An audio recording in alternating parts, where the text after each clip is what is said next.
Welcome to The Weekly. I'm Jeremy. I'm Chris. And this week on The Weekly, so for headlines, we have Fantasy Flight Miniatures games changes hands, Disney branded board games, and hashtag Disney must pay. Oh yeah, that last one I know. Yeah. And then our topic is video games and tabletop role playing. Okay. Kind of their incestuous history. I'm interested in one of those. Nice. So let's start with Fantasy Flight. So Atomic Mass Games, I guess last year produced the Marvel Crisis Protocol, which is vaguely remember that. Okay. So they are now inheriting all of because Asmodee manages Fantasy Flight now, and they're giving all of the management of their miniatures games to one company. What other miniatures games did Fantasy Flight have? Because I was kind of only vaguely interested in the board games for a while, and then Android Netrunner. Didn't really pay attention to their RPGs, but I know they have Genesis and paid like no attention to their miniatures games. So I don't even know what they have. It's all Star Wars. Mostly their Star Wars properties. Oh, right. Okay. Yeah. So X-Wing, Legion, and Armada are going to all go over. So those are big IPs. And since they already handled Marvel, I guess they think they can handle Star Wars as well. And I'm not sure if Song of Ice and Fire, Did it ever get a miniatures game? Yeah, it's got a miniatures game from Fantasy Flight. They don't mention that as going over as well, but they're just making the big deal that this is all of their Star Wars properties. So I don't know if it's a good or a bad sign. I don't know if it's going to change the game, because it seems like, especially if they're trying to maintain a competitive scene with X-Wing, they're just handing it off to another company that is going to be doing the rules as well now. I don't know if they're going to, maybe if it's just the production. Right. Did it say whether it's production or... It just said they're handing everything over.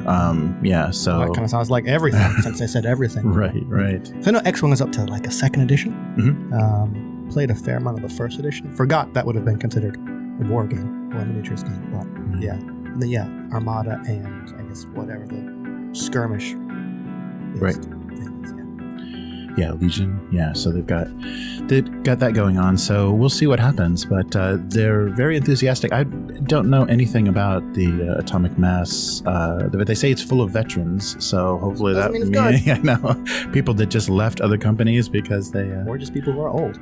Yeah, right. Well, okay, they said veterans, not seniors. Right. So. Yeah, so we'll see. But people seem to be pretty excited about it because they like this company, and they say, that there's industry veterans in it that might do something good. So we'll have to see. I don't trust Fantasy Flight anymore after what they did with Netrunner. So, well, like we discussed before, possibly not their fault. I mean, WotC just could have said, no, you don't get the contract anymore. Yeah, right. So, I mean, and there's pretty much nothing Fantasy Flight could do if that is what happened. Right.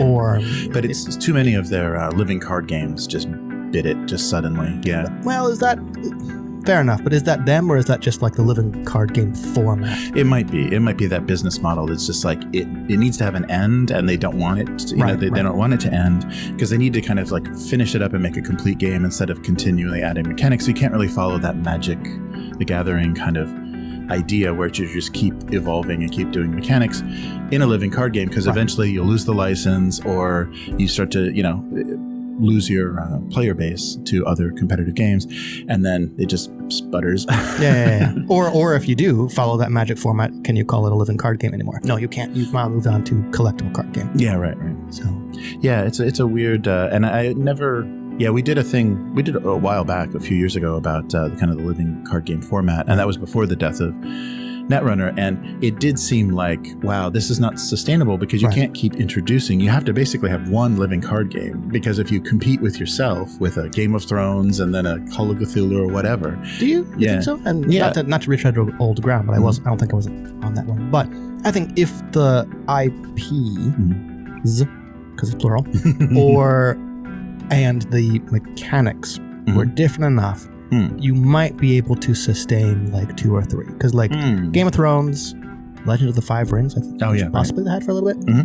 Not that great. And Android Netrunner, those are all pretty different. And then if you toss in the Call of Cthulhu one, which I've not looked at, so I don't know how different the mechanics are, but those seem like they would appeal to different audiences of people. You might get like some crossover just from people who like to play card games, but those seem distinct enough.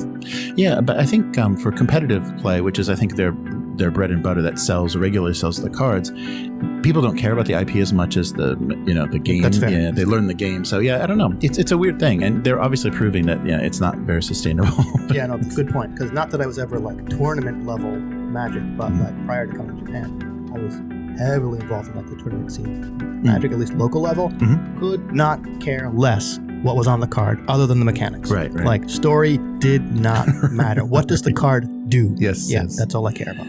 Right. Yeah, so we'll see, and hopefully, things will improve. But I think the management of Asmodee is already hurt Fantasy Flight. I don't see a bright future, but we'll see. And they must have so many things in the queue, though. Nothing's going to really take effect. There's probably so many things in production and everything. There's not going to be a big effect for probably a couple of years. All right. So, have you noticed there's a lot of Disney branded board games? I have not.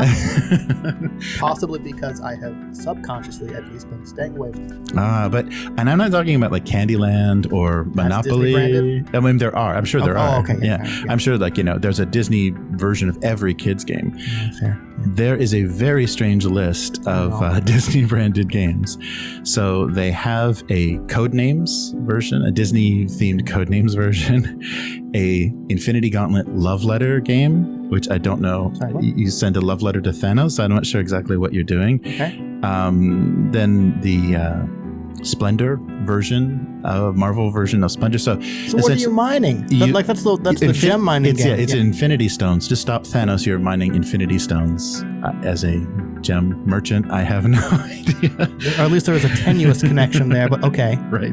And then Unlock, which is kind of an escape room game. Right. But that's a Star Wars theme, though. So I guess, not quite Mickey, but just hire or just pull an R2 to hack the little door panel. Right. Yeah, we're out. Okay, done. Yeah, easy enough. But I was surprised. So does that mean that is this kind of affirming that these are classic board games? Because that how they keep rebranding Monopoly with every IP under the sun. So when you get a rebrand on something like Splendor or Codenames, it's like, well, I guess that means that's a standard classic board game now that people kind of see. Because Catan has like a Game of Thrones or something. They do some kind of thing. Catan might as well be like a monopoly of Euro games. Yeah, whatever. Like that was fun at first, but after like couple places, it's like, oh, this game is no. But that's a good point. And I guess in a sense, I would agree that Disney picking up and making a Disney branded version of this game maybe doesn't necessarily mean the game is now like a staple, but it at least means it's made enough of a splash, kind of makes my metaphors there, for Disney to take notice and say, yeah, we think this is, we want to put this out there again. I think it also means that Disney is just a giant media monopoly and can buy pretty much anything they want. Right. Yeah, so that was surprising. I guess they're taking advantage of the board game trend and kind of licensing out branding for those games. And I guess if they think their games are approachable enough, like Codenames is a pretty approachable game for it because they have a Codenames Junior. It's not like a party game where like you can't say a certain word or something. You kind of lay out. You have to give clues. Yeah, it's similar to a lot of those word party games. You can't say the word, and you're trying to get people to pick from a grid of Codenames. But.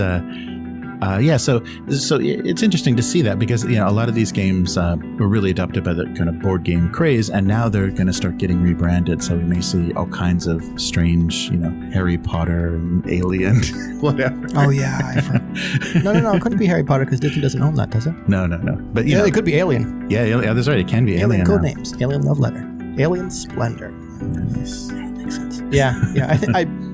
I think it's more just Disney saying, what's the cheapest way for us to get into board games is to not make them, and I'm not saying they couldn't or that they would be good or bad or whatever, but just let's buy the license to that game and slap some new Disney artwork on it. Right. Because much like role-playing game nerds, Disney nerds will buy anything with Disney.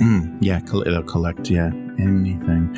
So yeah, that's an interesting move, and I guess it's kind of legitimizing game board night with the family and stuff. That's kind of a relic of a bygone era. So get them off their screens and devices and sitting at an analog table. Can't be a bad thing, right? No, yeah, you're right. That can't be that bad. But hashtag Disney must pay. So there's a little bit of a problem involved in the Disney's purchase of the Star Wars property. Star Wars? Star Wars and eventually Alien, but originally Star Wars. So someone that you probably know, an author, has written a letter. And this letter goes, "Dear Mickey, we have a lot in common, you and I. We share a birthday, November 18th. My dad's name was Mickey, and there's a lot more." That means the rest. Sorry to editorialize, but that usually means I've reached the end of the things that are the same about us. Yeah. "When you purchased Lucasfilm and acquired the rights to some of the books that I wrote, Star Wars, the novelization of their very first film, Splinter of the Mind's Eye, the first sequel novel, you owe me royalties on those books, and you stopped paying them. When you purchased 20th Century Fox, you eventually acquired the rights to other books I have written, the novelizations of Alien, Aliens, and Alien 3. You've never paid royalty on any of those, or even issued royalty statements for them. All of these books are still very much in print, and you still earn money.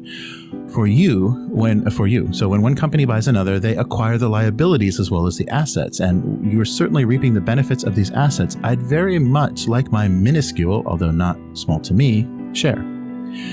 So you want me to sign an NDA before talking, and I've signed a lot of NDAs in my 50-year career, but never before did anyone ask me to sign one prior to negotiations." Yeah. So it continues and goes on, basically saying, this is not okay. You took over the rights to this, and Disney's position is, we bought the assets, not the liabilities. I don't see it. Okay. I went to art school. Right, I suck at math and pretty much everything else. I don't really see how that's defensible. I mean, if you buy a company, you kind of buy everything, right? I mean, it's different from buying a department, right? Or like we were just talking about with Fantasy Flight Games. You're like, okay, this chunk of the company, we're giving it to this other company, right? So there you might have a leg to stand on to say that okay, all these other debts accrued by the other parts of the company, we didn't get those, right. So those aren't ours. Just the section we got is ours. But if you buy it a whole company, right. I really don't see how you can cherry pick and say we own the good parts, not the bad parts. Yeah. So, and if you didn't know who I was talking about, that's Alan Dean Foster. Right. Yeah, he's a prolific writer of a lot of novelizations of very famous movies. And I think, did he work? Oh no, it was Terry Brooks who worked on the prequel trilogy. And I couldn't tell you. But so there was. I haven't read them, but I'm pretty sure Alan Dean Foster has also written original stuff. Yes. Oh yeah, of course. Yeah, he's 50 years of a lot of writing. So this is a shame too, and especially stiffing someone that's worked with that IP for so long, and I mean they must have a lot of faith in their legal team. Yeah. I don't know if. I was going to say, I don't know if they have a lot of faith in their legal team. They have a lot of money, right. Which is kind of the only thing that really matters. Right, and and this is not a young author, so they could probably legally fight this off until he was, beyond his estate would have to continue the fight. So that's pretty either shitty. That or I have no idea what Alan Dean Foster's how much he's worth, or what his financial situation is. But it ain't Disney, so Disney could wait for him to die or just make it too expensive to continue, and that would set a pretty horrible precedent for people creating media. Yeah, for copyright. Definitely, because that would mean if Disney gets away with this, anything they acquire in the future, they're going to, all liabilities, they're just going to deny. Yeah, so if they start eating things up, they know that, it's a one-time purchase. There's nothing else, no other maintenance involved. Yeah.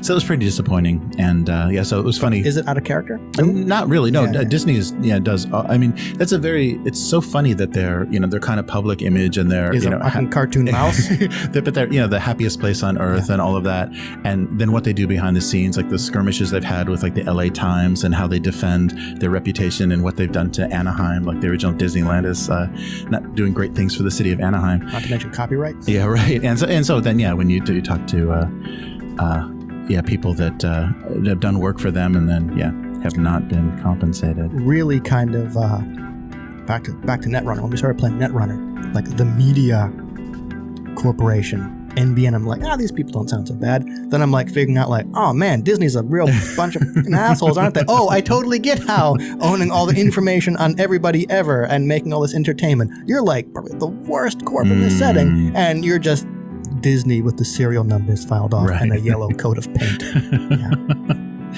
Yeah. So we'll see how that turns out. I mean, hopefully they'll do the right thing, but they own Marvel now, and Marvel always does the wrong thing as in regards to, older creators that, made characters for them. So we will see. I'm not expecting a positive outcome. No, not at all.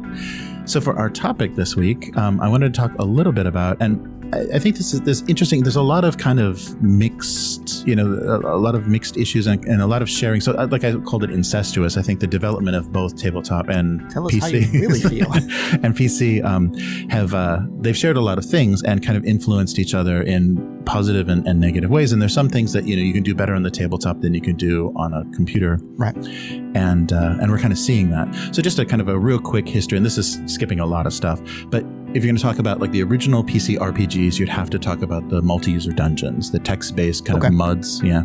So that was the first kind of, there was a fantasy setting and there are things going on. Of course, there was a huge range of genres, but they do have, it's called a dungeon, but it's not, it doesn't mean dungeon. I was just curious because like I got into computers late, secondhand computer, and got like Wizardry and like, what was it, like Bard's Tale and Ultima games on the 5 and the whatever quarter floppies, and I was just wondering, would you also consider those RPGs? Yes, like, they were single player, but you were kind of like tromping through a dungeon and you had a little party and stuff. Yeah.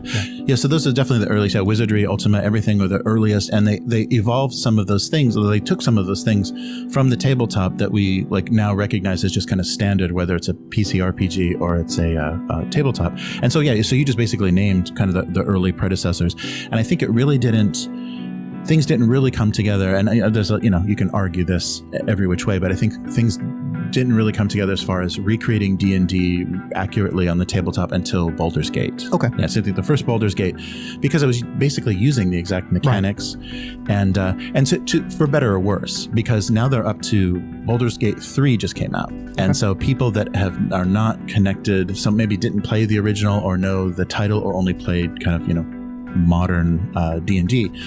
They don't like the random number generation, kind of the dice rolling mechanic that's going on, because it creates so much randomness. And we know, like from anybody that's played D20, you have a huge range of failure and incredible success and incredible failure, and that it's a little jarring if you're used to kind of building momentum in these games where you're attacking, you're getting buffs and bonuses, and kind of the things that MMOs have.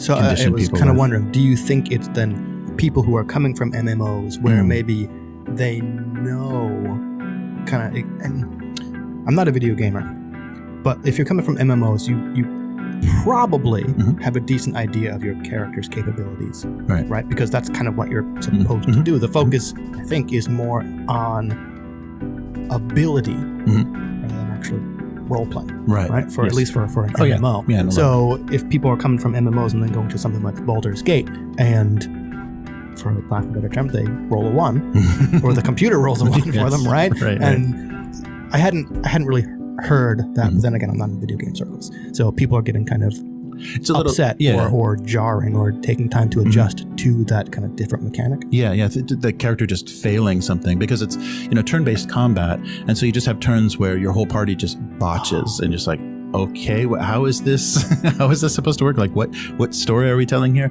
And so those are some of the things that are a little bit frustrating. So I'll just go through kind of a list of things that were kind of developed and shared between tabletop, and most of them going from tabletop to PC, because the PCs were kind of trying to emulate a lot of what was happening in the analog world. So of course, storytelling is the first thing, and that really didn't, early computers couldn't really do that. They could do it a little bit with text, but as we got more developed, we have cinematics and like little 3D scenes, and then very branching paths. So it simulated a kind of storytelling, even if it was a little bit limited. So player character stats and persistent inventory, that started to become a thing that reflected what you could do on the tabletop. Then class and race, world maps, and one of the things that more recently happened, and I think because people are playing more with alignment systems and using not only alignment but background and different ideas about how characters should be role played, is a morality system. So in games, though, so far it's been kind of a binary morality system. So good and bad. Yeah, you just get good points or bad points, and it kind of opens up dialogue options or closes things off, or changes how people react to you. based on what you've done. So on the PC, it's still kind of simple, but those are things that definitely the tabletop is kind of, playing around with, is how to, make things gray or make things more interesting and not just lawful good versus chaotic evil. But and then of course the thing that probably came more from computer gaming and then also maybe arcade gaming is leveling and experience is be building your character up over time, and that's become something that's so standard now that is really satisfying for people in the PC world. They want to create a superhero kind of like, they go from level 1 and create this incredibly competent character, and so some of that is kind of spilling into maybe poisoning a little bit what people want to do on the tabletop. They're just thinking about character development. I don't know, because like I said, I'm coming at this more from the tabletop RPG side, because even though I started with, not Quark, but wizardry, and actually thinking about what you said, like your entire party whiffs, right? Like in a tabletop role-playing game like Dungeons and Dragons, with a person running the game, that could have taken like 15 minutes. Right.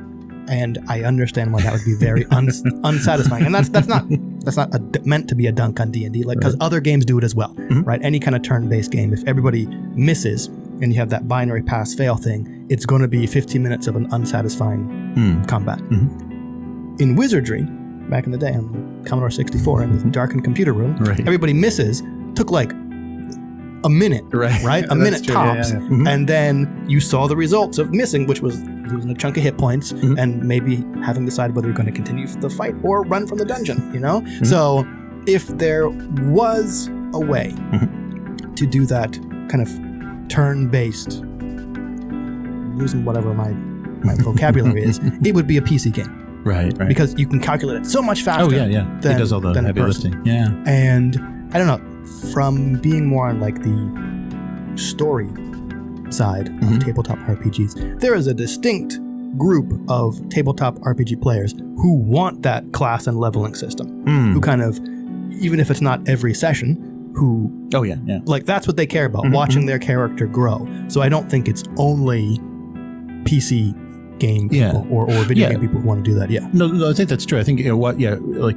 as your character advances and getting more and more skills and becoming more competent, but the kind of feedback loop that people get conditioned by, I think, came from PCs, because it's so much a slower development. In the tabletop experience, and especially if you're having that entire round of everybody with it. Right.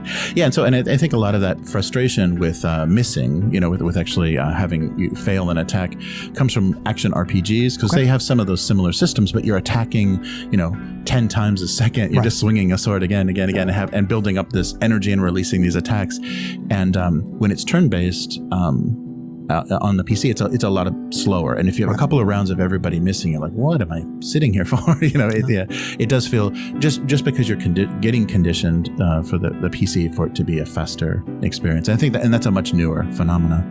But so things like I think another kind of unhealthy thing is the min-maxing that happens with people that are really used to tweaking characters and doing perfect builds on the PC of characters to do the most damage or be the most effective. If they want to do that on the tabletop, it takes a lot away from the story. Like an incompetent character, a character with bad stats, it might be a lot more fun to play than a super competent character, because and I think that just comes from having an interest in the maths of the game and just trying to kind of so min-maxing is kind of the equivalent of like hacking the game or beating the game. Like, I've figured this out. I've broken the system and I know how to make the strongest barbarian ever. I am going to lose so much nerd credit because I forget the keys for the God mode cheat in Doom. It's what, like IDGF something for the because that's what I thought about hacking. You are backing me into a corner where I am going to have to defend min-max. I don't appreciate that. Where it's like,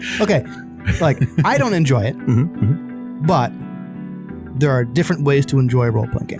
And sometimes that includes knowing the rules so well, or pouring through the rules so closely that you find all the kind of the combinations to build the best barbarian ever, or your character does this certain thing incredibly well, right, to the detriment of other stuff. But there's been a bunch of discussions about min-maxing, where min-maxing in tabletop RPGs isn't inherently bad or wrong. Like, it's kind of come to mean players who dump everything into one or make their character able to do one thing really well at the expense of everything else, and then kind of possibly disrupt the game to make that situation pop up very often. Yeah. I need to get into melee range.